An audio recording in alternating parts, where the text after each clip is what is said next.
So, Dominic, you're with Dominic Strada Productions. That's right. Yeah. You make movies, That's you right. produce, you act, you That's direct, right. you do photography. That's right. What's the new venture that you're doing actually now with photography? Yeah, Strada Stories. We shoot stuff, shoot anything, events, anything smaller because of the gear equipment. Small weddings, small stuff like that. Family albums, anything to organize people. So you're doing photos and videos. Yeah, Cool. yeah. Dominic and I actually met at Jacksonville University. He's a big fan of John Williams stuff too, so he actually writes a lot of his music. So today we're actually going to be taking a look at some of the stuff that he did. If you have comments or questions too, let us know. Chime in, okay?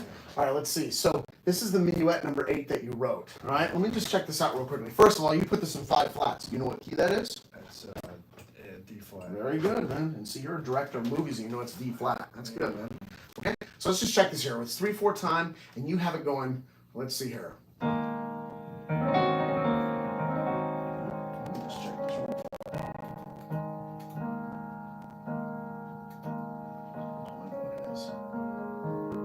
There we go. How's that?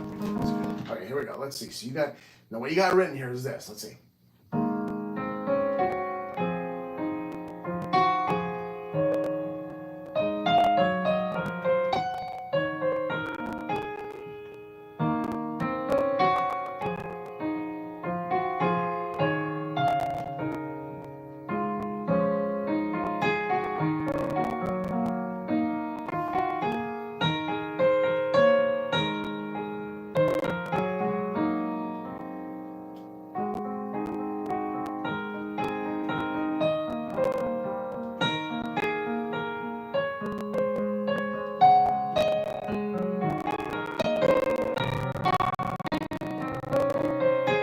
Okay? Does that sound about right? Yeah, that's close. Yeah, that's good. Okay? All right, let's talk about this a bit. One of the big things that I'm noticing with this piece, though, is you're not necessarily resolving your chords. Okay. Let's see. Whenever it comes down to actually playing any kind of lyrical line, you can make up whatever you want. But resolving it means that you end a note that's in the chord. Okay? Now, you don't always have to do this. As you get more experience, you don't have to do it. But listen to this. I'm going to do it in the key of C, okay? Okay. I can say whatever I want, but when I end on a note, like that E is in a C chord. Mm-hmm. See how it resolves? Yeah. I can say whatever I want, but it ends on a note that resolves. Okay.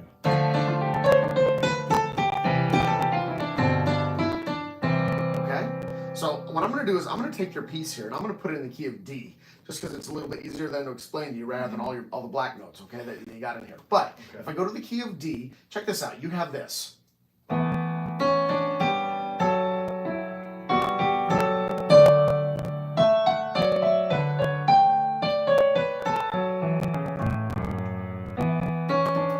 Okay? Even listen to the sound right here. Yeah. See how that sounds?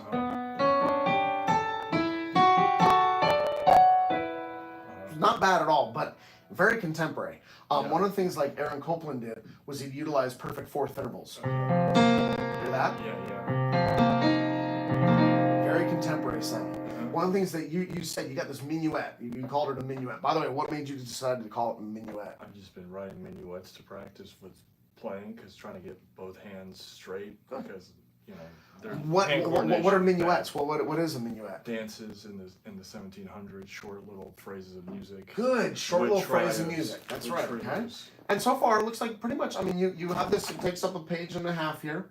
You do have some repeats in here. Yeah. Okay. But yes, a minuet. Let me just give another example. Okay.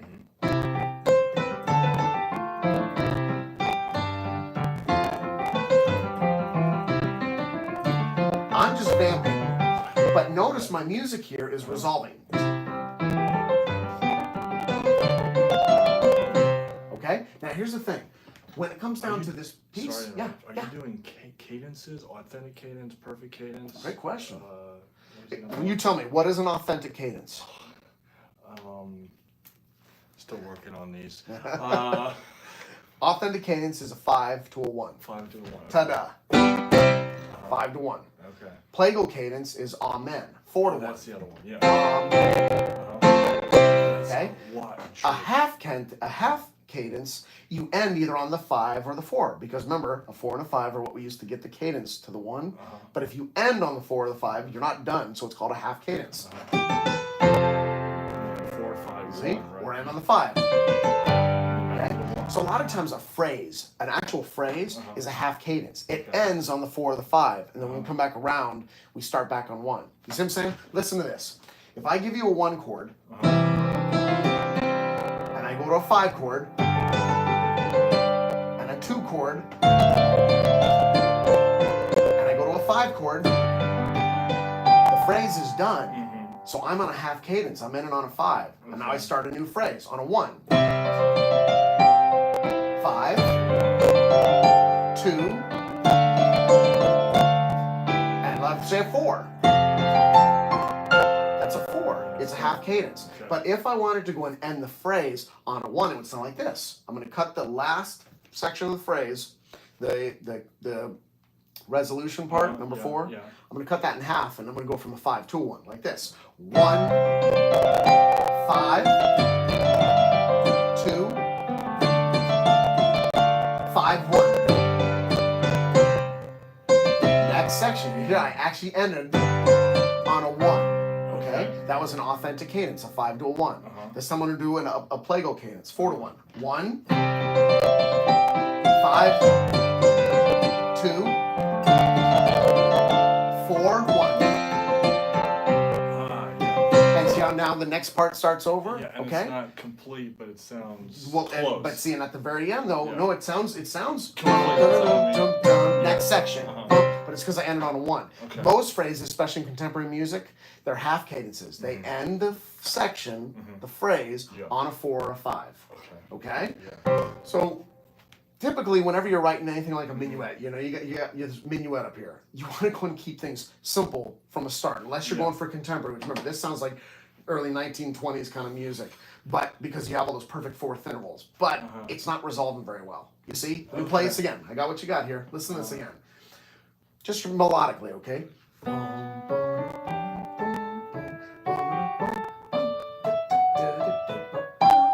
Now I want to show you something. You went from down here to here.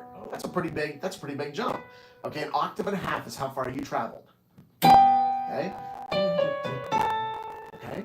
Now, how many measures are usually in a phrase? 4. No. Measures in a phrase. 8. 8. That's right. 4. 8 measures. Let's see. 1, 2, 3, 4, 5, 6, 7, 8. 1, 2, 3, 4, 5, 6, 7, 8. Now we have proper amount of measures if we want to make something sound relatively simple. Remember, we don't always have to do this. We're just saying in general. Watch this. Listen to how your melody resolves here, okay?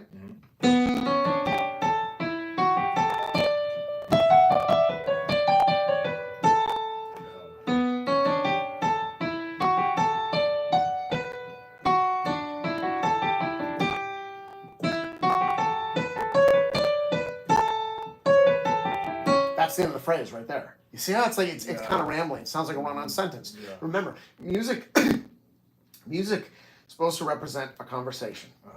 So if I was to talk to you and I was to say, hey Dominic, how was your day today? Was it pretty good? Actually, you know what? The other day I had a really rough day because, well, actually, day is a funny word, isn't it? And day, you know, is it spelled D-A-Y or D-A-I? You see how I just prattled on? And also, I went from subject to sub without even resolving. I ran on and kind of, that was pretty much straight eighth notes. But as a conversation, it really didn't go anywhere. Okay? So, let's try to see if we got any comments coming in yet. Nope. Okay. So, right here, what we have then is when you go to a melodic kind of line,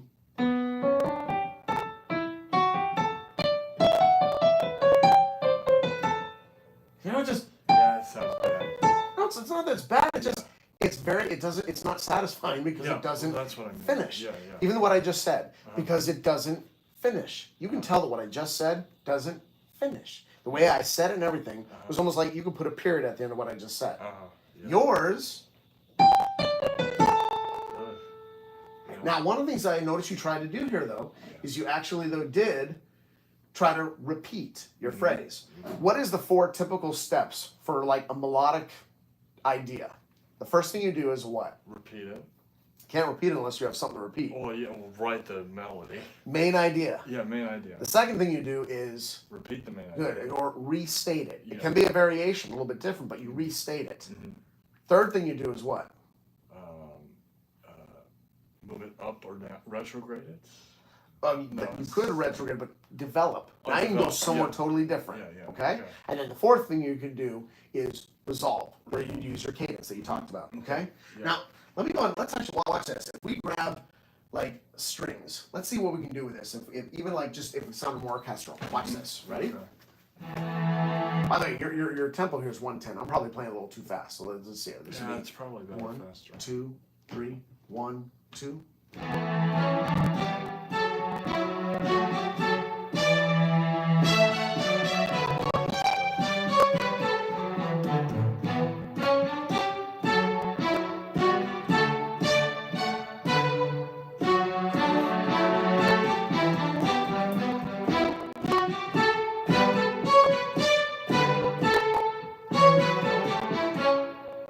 That's the end of the phrase, and then it repeats. You see what I'm saying? Yeah. Now, one of the main things you can do to kind of salvage things, okay? Remember, any melody, it's just code. All we're doing is playing code here. We're saying we're in the key of D, okay? Yeah. So if we're saying we're in the key of D, B is what number in the key of D?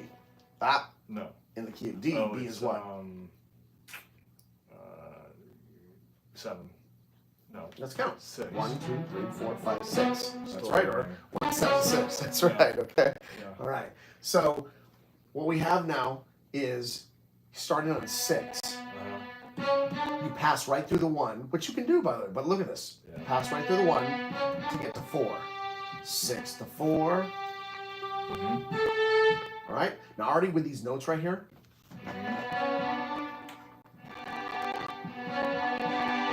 What chord is that? B? No, it's a G. It's a version. G, that's right. Second So version, I now think. you started off right here with an E and an A. What chord would you get with an E and an A if we're in the key of D? An A, good. So let's see. If we go like this.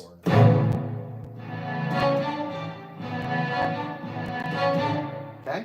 Doesn't quite sound complete. Yeah. But the notes that you're playing are the G chord. Let's try this.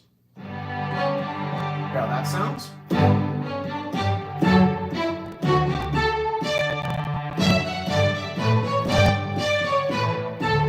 See this? I actually even just resolve, come back to 1. Watch again. G.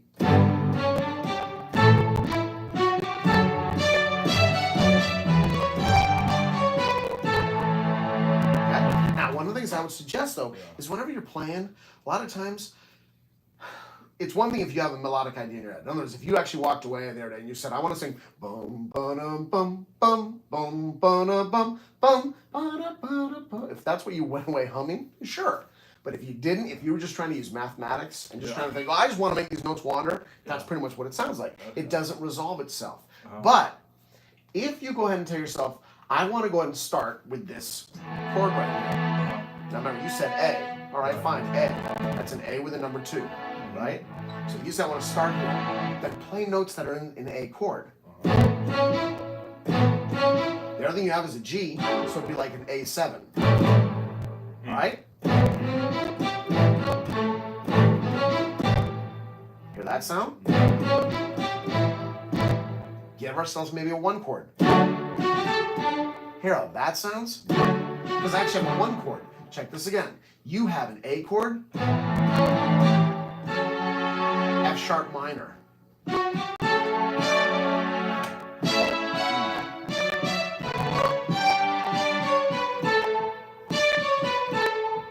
Okay. The other thing you also have here, a tied note. Tied indicates possible, or not most likely, syncopation. That's why that phrase, you ended on a syncopated note. It's like, instead of,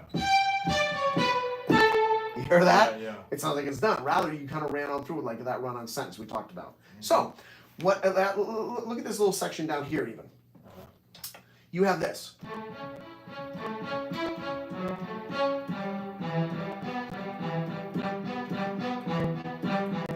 Now you flipped over. You went from the bass note starting off each section. Now you flipped over. flip back. Okay, that's fine. But let me ask you, what chord is this measure? What is it? Oh, it's A. A7. A7, yeah. Okay. What chord would an A7 go nicely to? A, C, or E? Mm. No. Still learning. Sorry, say that again. A is, what chord would it go nicely to? Oh, And that's where... F. No, because we're in the key of I D. don't You know. could. That's what's really determined. Listen to this. A going F.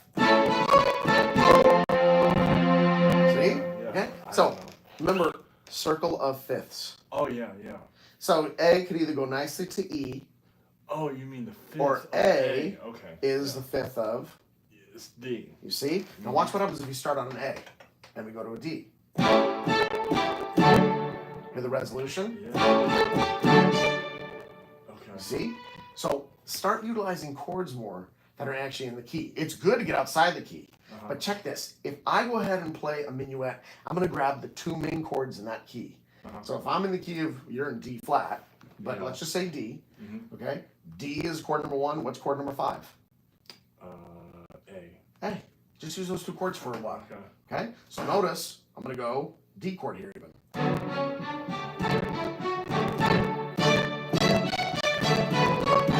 Hear how that sounds? Rather than constantly changing, trying to find a chord that fits. How about? Yeah. The first note you start on is a B.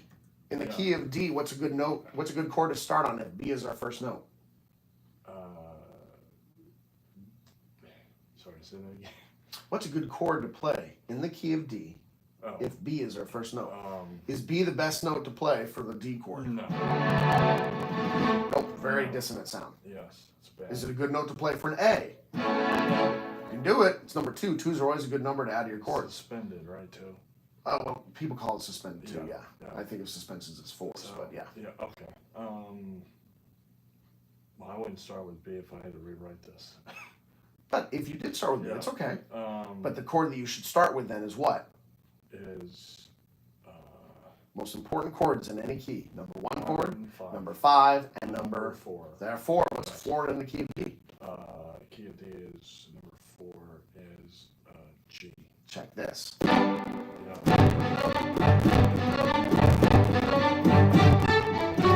That sounds pretty wicked. I haven't even changed chords yet. I don't have to. Okay? Now I can, but I don't even change. And you, one of your favorite music composers is who? John Williams. The guy barely changes chords a lot of times. By the way, he changes chords later on, definitely. Yeah. But a lot of times keeping it to where maybe even the right hand changes the chords, but down here stays the same.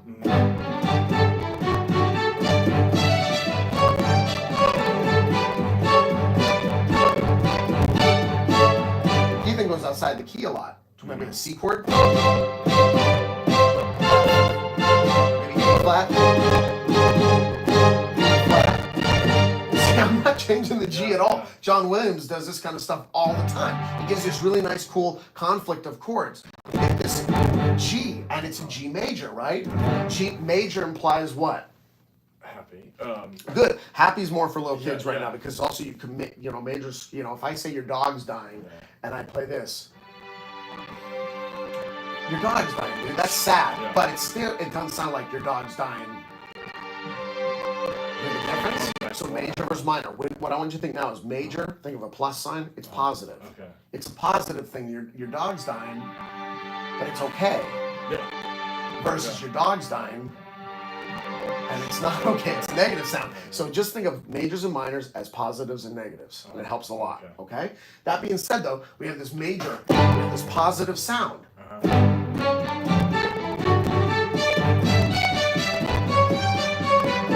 See how nice that sounds already. So a lot of what your problem comes down to is chords that you're using, okay? Because you're trying to go a little too wild with the chords that you're picking. Best chords to pick in the key that you're in are what numbers? 1, 5, 4. There, use them in that order too. Yeah. Now, less than you want a negative sound with that minor. I'm sorry, we're in D, right? So D minor would be the chord. It's not bad at all. But now you hear how different it sounds. We got a negative sound. just stick. If you want a positive minuet sound, stick with those major chords. 1s, 4s, and 5s.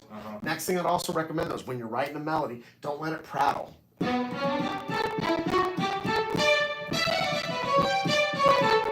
It's like, okay, where's this thing going? Yeah. Use the fundamentals in music. And this goes with improvising classical music, dude. Yeah. And so many people don't know it. There's so many professional musicians out there that cannot improvise light classical music. All it is this. Watch. I'm in the key of D. I'm going to utilize D chords and A chords. I'm going to go ahead and utilize split chords. Watch this. Already it sounds classical. Now the fundamentals that will help me push this are my scales, arpeggios. Blue? No, that's You jazz. don't want to do blues. That's not- jazz. not That's classical. bad. That's jazz. Testing our viewers. I can't remember the other one. Inversions. Inversions. I knew that. Listen to how this is going to sound. I'm just going to improvise in a classical style. Okay? Yeah. Scale.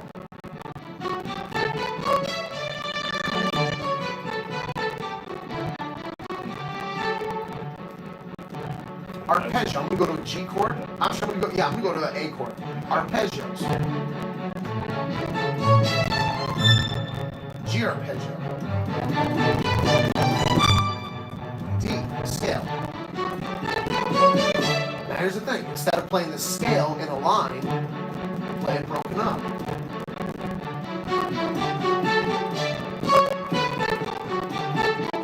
I can play whatever note I want in the key.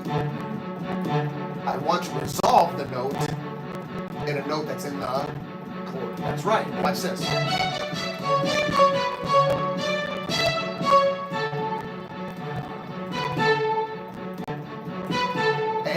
That's why it sounds good. If I don't resolve, listen to this. It's not bad. That's more advanced sound. Because it's like, all right, now where are you going to go? Sounds like I got something else to say. Didn't resolve. Resolve the note by a note in the chord. Now the cool thing is, scales, arpeggios, and inversions play also random notes. As long as right now they're notes that are in the key, watch this.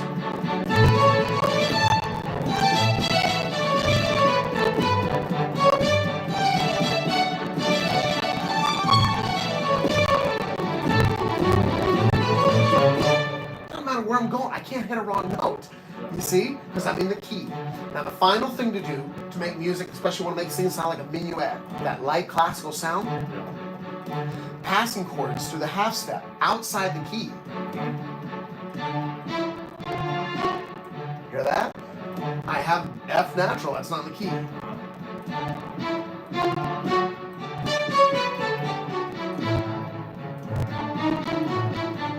That one note's outside the key.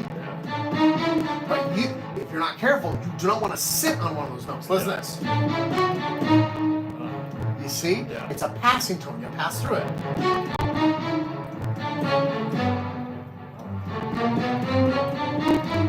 What is this? Every half step, what kind of scale is that?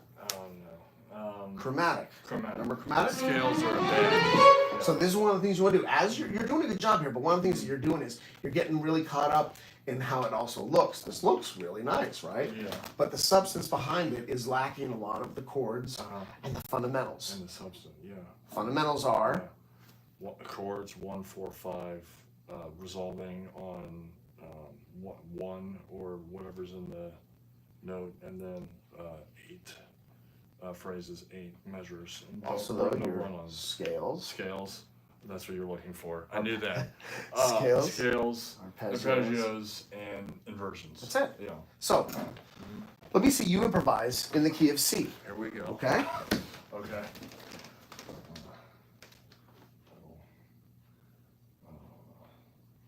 I haven't warmed up properly, so this is going to be messy. It's okay.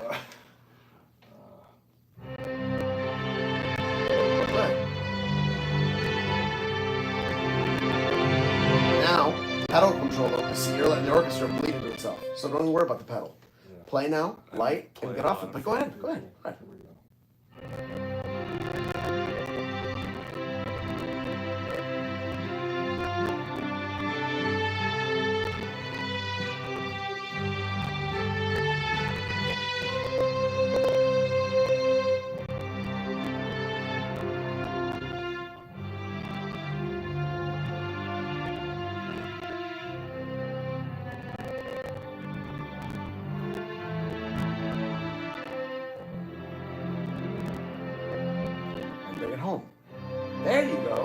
See how the phrase then resolved itself? Much better. You see, you're actually utilizing chords that are in the key and not just trying to build it together like this. Once you have the chords, then you can go and play broken stuff. Okay? Any questions on that? I don't think so. All right. That's Good. All right. Well, if anybody has any comments or anything they'd like to say, just let us know. And you can also reach out through my website, JacksonvillePianoMan.com. And you know what? If we could figure out how to stop it. I was going to say, how do you... There we go.